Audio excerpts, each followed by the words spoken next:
Монгол Улсын одоо хамтарсан засгийн газар 14 мега төсөл 14 бодлогын шинжилэл хийхээр одоо энэ хамтарсан засгийн газар гэрээ байгуулсан.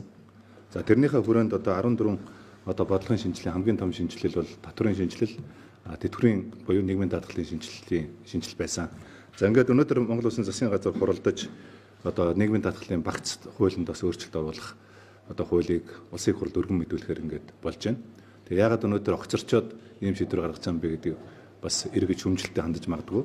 Энэ бол татврын хуулийн шинжилэл, нийгмийн даатгалын багц хуулийн шинжилэл бол өөрөө цаг хугацаа шаардсан. Бас тодорхой их усүр шаардсан. За тэгээд тодорхой олон нийтийн дунд хилцүүлэг хийх юм шаардлагатай одоо учраас бол бид нар өнгөрсөн хугацаанд олон нийтийн дунд хийсэн хилцүүлэг одоо үндэслэж одоо өнөөдрийн одоо энэ хуулийн төслийг өргөн барьж байна. За ингээд өнөөдөр одоо нийгмийн даатгалын одоо шинжилэл гэдэг өөрөө яг юу вэ гэдэг асуудал байна. Юу вэ гэж. Энэ шинжилэл гэдэг өөрөө яг юу юм гэж. За тэгэхээр анх удаа Монгол улс одоо нийгмийн даатгалынхаа буюу тэтгэврийн тогтолцооны шинжилэл хийх чинь. Тогтолцооны. За тогтолцооны шинжилэл гэдэг дэлхийн улс орнууд юу гэж ойлгодог вэ гэхээр хоёр одоо ойлголтоор ойлгодог. Нэгдүгürt нь бол одоо олон их үүсвэрт буюу олон давхарт одоо их үүсвэрээс тэтгэвэр авдаг тогтолцооны шинжилэл гэж ойлгодог. Одоо бол бид нар ганцхан их үүсвэрээс авдаг. За тэгэхээр өнөөдрийн энэ улсын хурлд өргөн барих байгаа хууль батлагдвал хүн тэтгэврт гараад нэг их үүсвэрээс биш олон их үүсвэрээс тэтгэвэр авах энэ боломжийг бид нар нээж байна. Нэгдүгürt нь бид нар суурь тэтгэврийн тогтолцоог оруулж ирж байна. Суурь тэтгэвэр.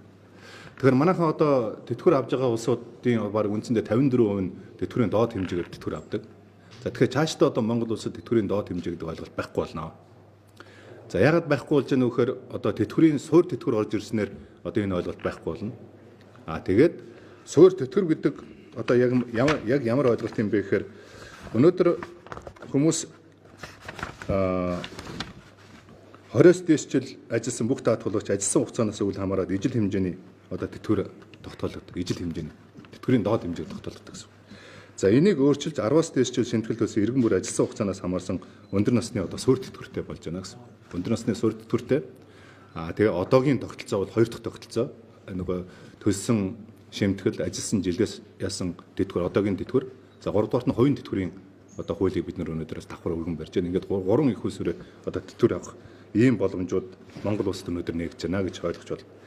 За хоёр дахь асуудал бол энэ нэг ажил олгогч нар дээр байгаа ачаалал за одоо нийгмийн даатгалын шимтгэл төлж байгаа улсууд ер нь одоо бид нар шимтгэл төлөөд өгдөг биднэрт ер нь яг ямар нийгмийн даатгалын шимтгэл ямар өрөг өгж одоо өгдөг вэ? Ер нь нийгмийн даатгалын шимтгэлээ бууруулахын зөв гэсэн одоо 100 мянган хүний одоо энэ санд гарсан байна. За өнөөдрийн улсын хурлд өргөн барьж байгаа хуулиар ажил олгогч нар дээр бид нар 2% одоо шимтгэлийг бууруулах хөнгөлт чөлөөлтүүдийг олгож байна. 2%. За иргэн дээр нийгмийн даатгалын шимтгэл төлж байгаа иргэн дээр бид нар 4% одоо төлж байгаа шимтгэлийнх нь 8.5%-ийнх нь 4% бид нар өөрийнх нь нэр дээр хоримтлын тогтолцоо руу одоо шилжүүлэх энэ хуулийг бид нар өнөөдөр өргөн барьж байна. Тийм учраас өнөөдөр нийгмийн даатгалын шимтгэлийг бууруулад баг тэтгэвэр авах уу?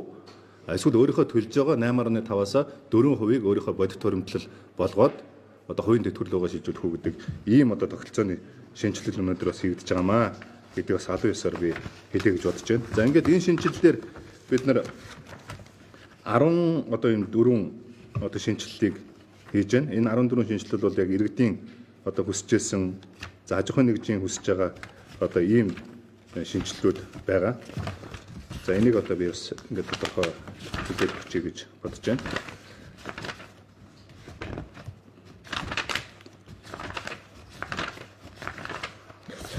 За нэгдүгürt нь хувийн нэмэлт тэтгэврийн тогтолцооны хуулийг өргөн барьж байна. Хувийн тэтгэвртэй болно гэсэн үг. За хоёрдугаарт нь хагас хуримтлалын тогтолцоонд шилжиж байна. Одоо манайхан чинь хэлдэг шүү дээ нөгөө бидний төлж байгаа нийгмийн даатгалын шимтгэл одоо бусдал болчиход байна гэдэг. За энэ бол одоо 4 79 оноос хойш төрсэн буюу ягаад 79 оныг бид нэр сонгож авч байгаа гэхээр 79 оноос одоогийн хуулиар 79 оноос хойш төрсэн улсууд нэрийн дансны одоо тогтолцоогоор бид нар тэтгэвэр тогтоолго ийм хуультай. Тийм учраас 79 оноос хойш төрсэн ирээдүйд тэтгэврт гарах хүмүүстээр одоо 4% нь одоо хагас хуримтлалын тогтолцоонд одоо шилжиж байна. За 3 дугаарт нь бол нийгмийн даатгалын сангийг одоо мэргэжлийн байгууллагуудаар удирдуулна. За энд одоо ингээд нийгмийн даатгалын сангийн мөнгийг одоо арилжааны банкуд даваачаад алдчихдаг гэдэг одоо ийм ойлголт байдаг. Энийг одоо бид нар цаашдаа мэргэжлийн байгууллагуудаар удирдуулж нийгмийн даатгалын шимтгэл төлж байгаа өнөөдөр 5.6 их найдыг бүрдүүлж байгаа энэ сангийн хөрөнгийг бид нар мэргэжлийн байгууллагуудаар удирдуулах энэ сангийн одоо менежмент ил тод болгоно. За аж ахуйн нэгж дээр ганцхан байцаагч очино. Татварын байцаагч очдог, нийгмийн даатгалын байцаагч очдог, дансын наадаг байхгүй. Одоо нийгмийн даатгалын орлогыг, шимтгэлийг зөвхөн одоо татварын байцаагч бүрдүүлдэг юм байна. Тэгээд нэг байцаагч аж ахуйн нэгж дээр очдог байна. Хүн цортлыг багасгаж. За дөрөвд нь бол ажил олгогчдын шимтгэл төлөх хөлсөн дээд хязгаар тогтоож байна. Одоо дээд хязгааргүй. Өнөөдөр нөгөө хамгийн өндөр цалин өгөөд тэрнээс хамгийн өгж байгаа цалинтайгаа адилхан нийгмийн даатгалын шимтгэлийг ажил олгогч нар төлдөг. Энэ ажил олгогч нар маш том ачаал байдаг. Тийм учраас өндөр цалин өгж байгаа ажил олгогч нарыг урамшуулж өнөөдрийн байгаа хуулийн дээр хувь хүний одоо төлж байгаа шимтгэлийн дээд хэмжээ чинь хөдөлмөрийн өсний доод хэмжээг 10 дахин үржүүлсэнтэй хэмжээгээр бид нар хязгаар тогтоосон шүү дээ. Хувь хүн дээр. Тэгсэн мөртлөө аж ахуйн нэгжээр бид нар тогтоогоогүй. Тийм учраас хувь хүн аж ахуйн нэгж адилхан болж байна. Аж ахуйн нэгжүүд өнөөдөр ажилтнуудаа өндөр одоо цалин өгөх энэ тогтолцоог бид нар дэмжиж байна. За тавд нь бид нар ажилд гүйцэтгэх хөлсөөр ажил гэрээгээр ажиллаж байгаа одоо давхартлууд үүсэж байна гэж ярьдаг, тийм ээ. Ажил гүйцэтгээд гэрээ хийсэн дахиад тэрнээсээ нийгмийн даатгалын шимтгэл төлдөг. Хөлсөөр ажиллах гэрээ хийсэн дахиад нийгмийн даатгалын шимтгэл төлдөг бол одоо энэ шимтгэлийг бид нар давхцуулахгүй зохицуулт хийж байна. Зөвхөн нэг л удаа нийгмийн даатгалын шимтгэл. За ажил олгогчдын төлөх шимтгэлийн хувь хэмжээг бид нар одоо 2.5 хүртэл хувийн хэмжээний хөнгөлт чөлөөтөөр одоо энэ хөнгөлт чөлөөтүүдийг олгож байна.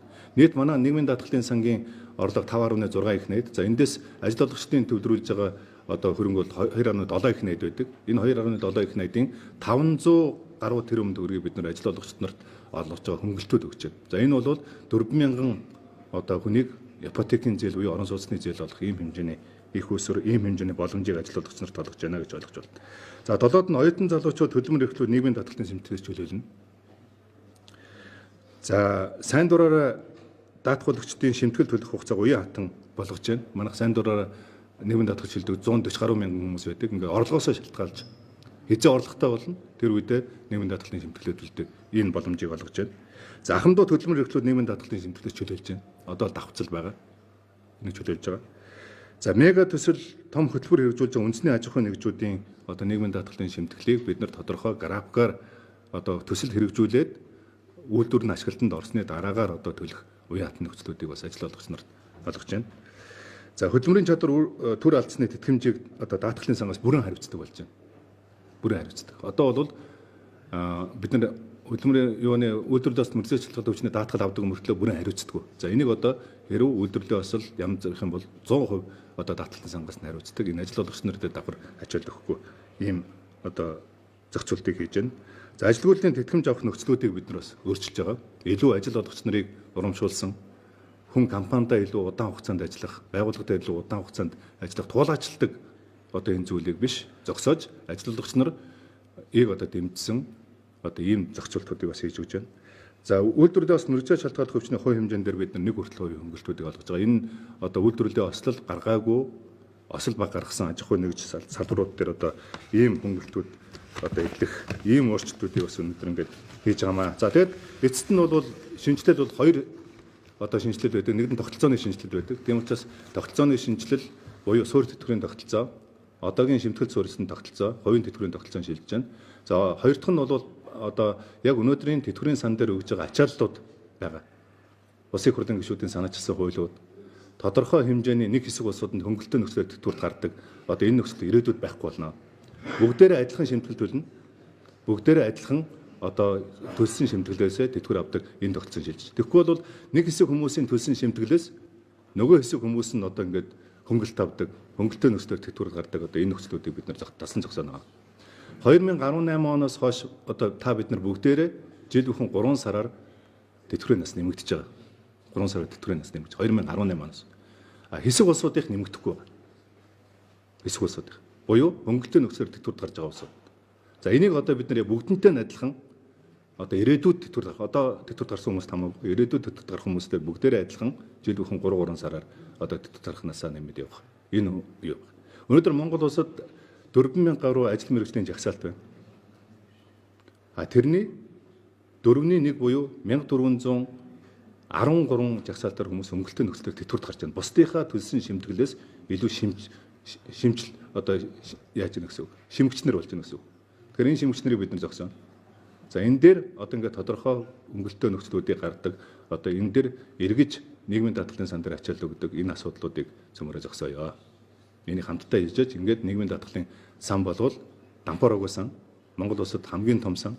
Өнөөдөр нийгмийн даатгалын сан 5.6 их найд төсвөөс олгож байгаа одоо цэргийн тэтгэвэр 95 оноос өмнө тэтгэврт гарсан хүмүүсийн тэтгэврийг 1.7 их найд ингээд 7.2 их найдын сан өнөөдөр Монгол улсад ажиллаж байгаа. Дахиж аль ч улс орон ийм сан бид нар байгуулж чадахгүй.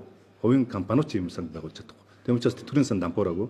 Тэтгэврийн сан дээр ачаалал өгж байгаа одоо энэ алдаа дутагдлуудыг өнгөрсөн хугацааны улс төрийн алдаа дутагдлуудыг бид нар хамтарсан засгийн газрын одоо ажилласан хугацаанд хамтарсан одоо 126 та их хурлын одоо шинэ парламент болсон энэ үед одоо ингээд бид нар тогтолцоогоо шинжилнэ. Цаашдаа улсын их хурлын гишүүд ангаараа бие дааж нийгмийн даатгалын одоо хуулийг өргөн барьдаг гэдгээр өндөр босго тавина.